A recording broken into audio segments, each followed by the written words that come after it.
जय महाराष्ट्र मित्रांनो, आताच्या या क्षणाची सर्वात मोठी संपूर्ण महाराष्ट्राच्या राजकीय पटलाला हादरवून सोडणारी आणि महाराष्ट्राच्या संपूर्ण राजकीय इतिहासाला एका अभूतपूर्व आणि न भूतो ना भविष्यती अशा अत्यंत वळणावर आणून उभी करणारी बातमी थेट दिल्लीच्या सर्वोच्च कायदेशीर वर्तुळातून समोर येत आहे. होय, तुम्ही अगदी बरोबर ऐकलं. गेल्या तब्बल 2.5 ते 3 वर्षापासून जो एक प्रश्न महाराष्ट्राच्या प्रत्येक नागरिकाला, प्रत्येक सामान्य माणसाला, प्रत्येक मराठी माणसाला आणि लाखो करोडो निष्ठावंत शिवसैनिकांना रात्रीची झोप येऊ देत नव्हता, ज्या एका प्रश्नावर संपूर्ण महाराष्ट्राचं राजकीय भवितव्य, लोकशाहीची मूल्ये आणि महाराष्ट्राचा स्वाभिमान अवलंबून आहे, त्या महायुद्धाचा अखेर अंतिम फैसला होण्याची घडी अत्यंत जवळ आली आहे. गेल्या काही मिनिटात दिल्लीच्या सर्वोच्च पातळीवर कायदेशीर वर्तुळात नेमकं असं काय घडलंय? असा कोणता मोठा अंतर्गत अहवाल, कायदेशीर अभ्यास किंवा गुप्त हालचाल समोर आली आहे, ज्याने एका रात्रीत महाराष्ट्राचं राजकारण 360 अंशात पलटणार आहे? हे आपण आजच्या अत्यंत विशेष, सविस्तर, अभ्यासपूर्ण आणि महाराष्ट्राच्या इतिहासातील सर्वात मोठ्या राजकीय विश्लेषणात पाहणार आहोत. मित्रांनो, आजचा हा व्हिडिओ केवळ एक बातमी किंवा बातमीचा तुकडा नाही. आजच्या या व्हिडिओमधील एक एक पुरावा, संविधानाची एक एक कलमे आणि दिल्लीच्या गोटातील एक एक बातमी इतकी चक्रावून सोडणारी आहे की जर तुम्ही आजचा हा व्हिडिओ अगदी शेवटच्या सेकंदापर्यंत पाहिला नाही तर महाराष्ट्राच्या राजकारणात पडद्यामागे रचला गेलेला संपूर्ण चक्रव्यूह तुम्हाला कधीच समजणार नाही. जर तुम्ही आपल्या चॅनलवर नवीन असाल तर आत्ताच्या आत्ता सबस्क्राईब करा आणि बेल आयकॉन नक्की दाबा, कारण ही बातमी एक बातमी नाही तर महाराष्ट्राच्या स्वाभिमानाची आणि निष्ठेची एक नवी कहाणी आहे.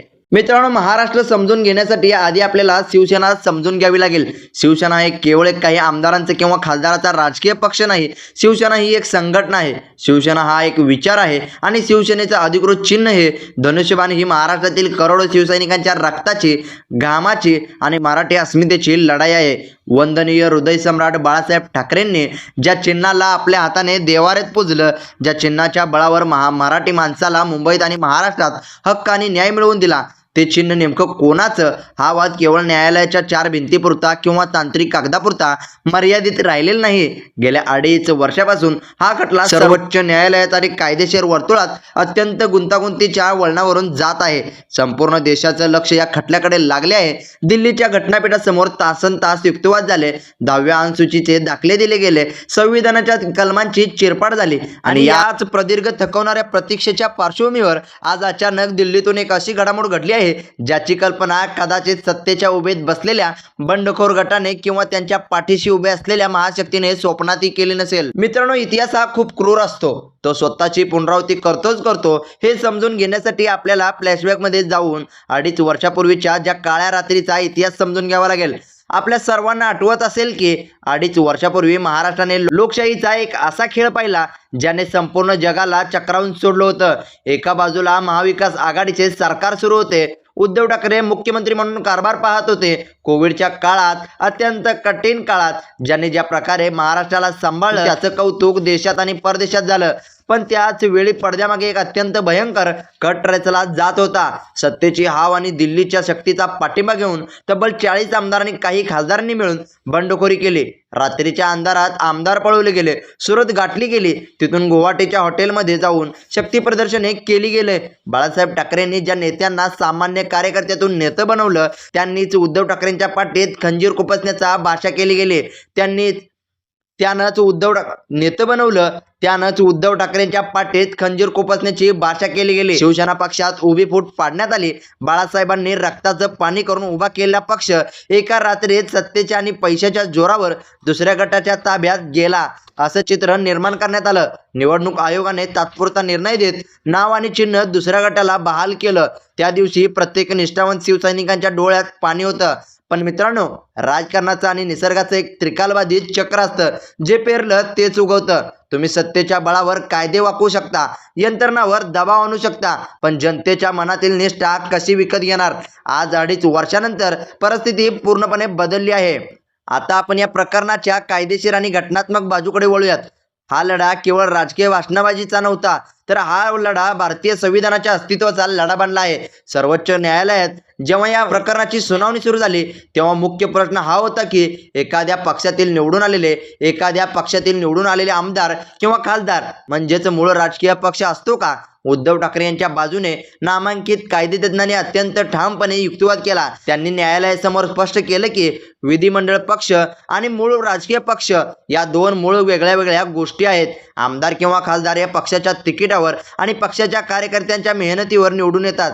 त्यामुळे काही आमदारांनी वेगळा गट केला म्हणजे संपूर्ण पक्ष त्यांचा होत नाही. संविधानाच्या 10व्या अनुसूचीचा मूळ उद्देशच हा आहे की लोकशाहीत पक्षांतरबंदी व्हावी आणि पैशाच्या किंवा सत्तेच्या जोरावर लोकप्रतिनिधींनी पक्षाची गद्दारी करू नये.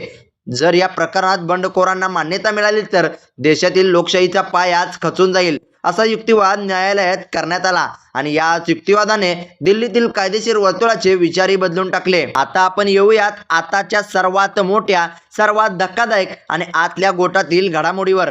विश्वासार्ह सूत्राकडून मिळालेल्या पक्क्या माहितीनुसार जशी 2.5 वर्षापूर्वी 40 आमदारांची मोठी फूट बंडखोरी घडवली गेली होती, तशीच एक सुप्त आणि भयानक वैचारिक फूट आता सत्तेत असलेल्या गटात पडली आहे. होय, तुम्ही अगदी बरोबर ऐकलं. सत्तेत असलेल्या गटातील काही प्रमुख खासदार, ज्येष्ठ नेते आणि संस्थापक सदस्यामध्ये अंतर्गत पातळीवर प्रचंड मोठी अस्वस्थता निर्माण झाली आहे. पण मित्रांनो, ही फूट 2.5 वर्षापूर्वीसारखी पळून जाण्यासारखी नाहीये. हे नेते आज वैचारिकदृष्ट्या आणि राजकीयदृष्ट्या पुरते खचले आहेत. दिल्ली आणि मुंबईच्या राजकीय वर्तुळातील सूत्रांची माहिती अशी सांगते की या बंडखोर नेत्यांना आता आपल्या जुन्या भूमिकेचा म्हणजेच उद्धव ठाकरेंना सोडण्याच्या निर्णयाचा प्रचंड पश्चाताप होऊ लागला आहे. आज त्यांना रात्र झोप येत नाहीये, कारण त्यांना समजून चुकलं आहे की पक्षप्रमुख उद्धव बाळासाहेब ठाकरे यांना सोडून आपण आपल्या राजकीय आयुष्यातील सर्वात भयंकर आणि कधीही भरून न निघणारी चूक केली आहे. विचार करा मित्रांनो, उद्धव ठाकरेंनी ज्या नेत्यांना सामान्य कुटुंबातून काढून आमदार, खासदार, मंत्री केलं, समाजात मान सन्मान मिळवून दिला, त्यांना संकटाच्या काळात सोडून जाणे किती आत्मघातकी होते याची जाणीव आता या नेत्यांना होत आहे. ते नेते आज एकमेकांकडे हताशपणे पाहत विचारत आहेत की आपण सत्तेसाठी स्वतःचा स्वाभिमान का विकला गेला. मित्रांनो, आता आपण या संपूर्ण प्रकरणातील सर्वात गंभीर तांत्रिक आणि कायदेशीर मुद्द्यावर येऊयात, जो या बंडखोरांच्या गळ्याचा फास बनला आहे. संविधानाच्या 10व्या अनुसूचीनुसार जर सर्वोच्च न्यायालयाचा अंतिम निर्णय उद्धव ठाकरे यांच्या बाजूने लागला तर सध्या सत्तेत असलेल्या आमदारांसमोर आणि खासदारांसमोर एक भयंकर मोठा राजकीयदृष्ट्या जीवघेणा पेच प्रसंग निर्माण होणार आहे. कायदा काय सांगतो? जर न्यायालयाकडून त्यांचा स्वतंत्र गट बेकायदेशीर ठरवला गेला तर, किंवा त्यांच्याकडे पक्षाचं नाव शिवसेना आणि त्यांचं धनुष्यबाण चिन्ह राहिलं नाही तर, त्यांना स्वतःचं आमदार किंवा खासदार पद वाचवण्यासाठी आणि आपलं राजकीय अस्तित्व टिकवण्यासाठी एकाच गोष्टीचा पर्याय उरतो, तो म्हणजे भारतीय जनता पक्षामध्ये म्हणजेच भाजपमध्ये स्वतःचा गट पूर्णपणे विलीन करणे. पण मित्रांनो, एकदा शांत डोक्याने विचार करा. ज्या नेत्यांनी आयुष्यभर शिवसेनेच्या नावाने राजकारण केलं, ज्यांनी बाळासाहेब ठाकरेंच्या नावाने मतं मागितली, ती जर उद्या अधिकृतपणे भाजपमध्ये विलीन झाले तर त्यांची अवस्था काय होईल? भाजपसारख्या मोठ्या आणि शिस्तबद्ध पक्षात गेल्यावर या बंडखोर नेत्यांचं अस्तित्व, त्यांची ओळख आणि त्यांचं राजकीय वजन पूर्णपणे संपून जाईल. ते भाजपच्या अथांग समुद्रात केवळ एक छोटेसे थेंब बनून राहतील. त्यांची स्वतःची कोणतीही स्वतंत्र शक्ती उरणार नाही. हाच राजकीय अंत होण्याची भीती आता या सर्व नेत्यांना दिवसाढवळ्यात छळत आहे. मित्रांनो, राजकारणातील या संपूर्ण महाभारतात एका माणसाच्या संघर्षाचं कौतुक आज संपूर्ण देश करत आहे. ते नाव म्हणजे आदरणीय उद्धव बाळासाहेब ठाकरे. जरा आठवून बघा ते दिवस जेव्हा 2.5 वर्षापूर्वी 40 आमदारांनी काही खासदार सोडून गेले, पक्षाचं नाव गेलं, चिन्ह गेलं. विरोधकांनी हसून म्हटलं होतं की आता उद्धव ठाकरेंचं राजकारण संपलं, आता शिवसेना कायमची संपली. पण त्यांना हे ते माहीत नव्हतं की उद्धव ठाकरे हे हिंदू हृदय सम्राट बाळासाहेब ठाकरेंचे पुत्र आहेत. वाघाचा बच्चा कधी हार मानत नसतो. उद्धव ठाकरे यांनी हार मानली नाही. त्यांच्यावर शस्त्रक्रिया झाली होती. ते शारीरिकदृष्ट्या पूर्णपणे बरेही नव्हते. पाठीत स्वतःच्याच लोकांनी खंजीर खुपसलेला होता, तरी ते शांत राहिले, संयमी राहिले. त्यांनी एकच स्वाभिमानी निर्णय घेतला, थेट जनतेच्या न्यायालयात जाण्याचा. त्यांच्याकडे कोणतीही मोठी साधन सामग्री नसताना, हातात चिन्ह नसताना, केवळ ठाकरे या नावाच्या बळावर आणि निष्ठेच्या बळावर संपूर्ण महाराष्ट्र पिंजून काढला. उद्धव ठाकरेंनी संपूर्ण जगाला दाखवून दिले की पक्ष हा आमदारांचा किंवा खासदारांचा नसतो. पक्ष हा तळागाळातील निष्ठावंत कार्यकर्त्यांचा आणि जनतेचा असतो. आमदार पळवता येतात, खासदार विकत घेता येतात, पण कार्यकर्त्यांची निष्ठा आणि जनतेचं प्रेम कधीही पळवता येत नाही. आणि आता मित्रांनो, येऊयात आजच्या या विश्लेषणाच्या सर्वात महत्त्वाच्या, सर्वात मोठ्या आणि अंतिम महाखुलाशावर.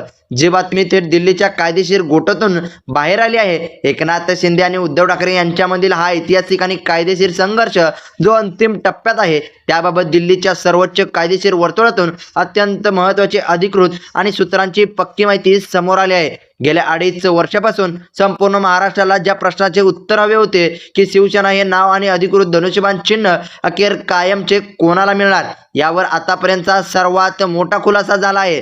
दिल्लीतील नामांकित कायदेशीर तज्ज्ञ आणि सर्वोच्च न्यायालयाच्या अंतर्गत सूत्राकडून मिळालेल्या अत्यंत विश्वासार्ह माहितीनुसार सत्तेत असलेल्या गटाकडून हे नाव आणि चिन्ह आता निसटण्याची चिन्हे स्पष्ट दिसत आहेत.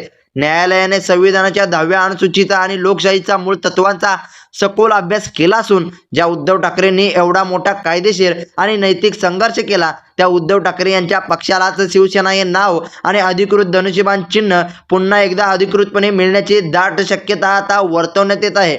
होय, तुम्ही अगदी बरोबर ऐकलंय. कायदेशीर तज्ज्ञांच्या मते आणि दिल्लीतून झालेल्या आत्ताच्या क्षणाच्या गुप्त संकेतानुसार हे चक्र आता उलट फिरलं आहे.